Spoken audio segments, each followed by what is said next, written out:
بھائی خوشبو اور جنات میں کیا تعلق ہے؟ یہ مشہور ہے کہ چھوٹے بچوں کو خوشبو لگانے سے جنات کا اثر ہوتا ہے، اس کی کیا حقیقت ہے؟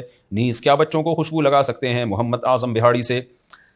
میرے علم میں ایسی کوئی بات نہیں ہے کہ خوشبو کی وجہ سے جنات آتے ہیں، اور بچوں کو خوشبو لگانا فی نفسی ہی تو جائز ہے، لیکن کہیں فتنے کا اندیشہ ہو۔ آج کل آپ کو پتہ ہے ہومو سیکشولیٹی کا بڑا رواج پڑ رہا ہے، تو اگر کوئی بچہ بہت خوبصورت ہے، احتیاط کی وجہ سے خوشبو نہ لگائی جائے تاکہ یہ گندے مزاج کے گندے پلید جو لوگ ہوتے ہیں وہ مائل نہ ان کی طرف، تو احتیاط کا تقاضا یہ ہے کہ چھوٹے بچے کو نہ لگائیں، لیکن جنات کا اس سے کوئی تعلق نہیں ہے۔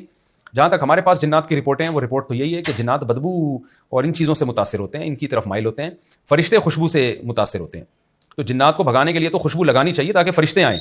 حدیث میں آتا ہے، آپ صلی اللہ علیہ وسلم نے فرمایا، تم نماز کے بعد جب تک اللہ کا ذکر کرتے ہو فرشتے وہاں موجود ہوتے ہیں، تمہارے لیے دعا کرتے ہیں، لیکن اگر آپ کے پیٹ سے ہوا خارج ہو گئی، اسمیل آنے لگی، تو فرشتے بھاگ جاتے ہیں۔ تو بدبو سے فرشتوں کو نفرت ہے، اور جنات تو شیاطین ہوتے ہیں، ان کے بارے میں مجھے رپورٹ نہیں ہے، میرا کبھی جنات سے سلام دعا ہوئی تو میں اس کے بعد بھی اگر زندہ رہا تو پھر انشاءاللہ آپ کو بتا دوں گا کہ جنات کو خوشبو سے محبت ہے یا بدبو سے۔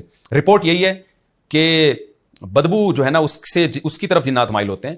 یہی وجہ ہے کہ ہمیں بیت الخلاء جاتے ہوئے جو دعا سکھائی گئی ہے، اللہم انی اعوذ بک من الخبث والخبائث، کیونکہ بیت الخلاء گندی جگہ ہے نا، تو اس لیے وہاں جنات کا بسیرا ہو سکتا ہے۔ اس لیے نبی نے فرمایا بیت الخلاء جانے سے پہلے دعا مانگو، اے اللہ میں ناپاک جنوں اور جنیات سے تیری پناہ مانگتا ہوں۔ اس حدیث سے بھی پتہ چلتا ہے کہ گندی جگہوں پہ جنات کا اثر ہوتا ہے، اور صاف ستھری پاکیزہ جگہوں پہ اثر نہیں ہوتا، وہاں فرشتے ہوتے ہیں، فرشتے جنات کے دشمن ہیں، فرشتے ہمیں جنات سے بچاتے ہیں، اس لیے خوشبو کا بھرپور استعمال کرنا چاہیے تاکہ فرشتے آئیں اور ان کو دیکھ کے جنات مارکیٹ سے شارٹ ہو جائیں۔ نبی صلی اللہ علیہ وسلم کتنی زیادہ خوشبوئیں استعمال کیا کرتے تھے، کتنی زیادہ۔ صحابہ کہتے ہیں کہ ہمیں نبی کے گھر سے نکلنے کا علم خوشبو کے جھونکوں سے ہوتا تھا، پتہ چل جاتا تھا خوشبوؤں سے کہ نبی تشریف لا رہے ہیں۔ خوشبوؤں کا بہت استعمال، لیکن اچھی خوشبو ہے جو آج کل خوشبوئیں ہیں یہ ایسی بیکار سی الکوہلک تیز دماغوں میں چڑھنے والی، آرگینک خوشبوئیں لگایا کریں، آرگینک، وہ زیادہ اچھی ہوتی ہیں۔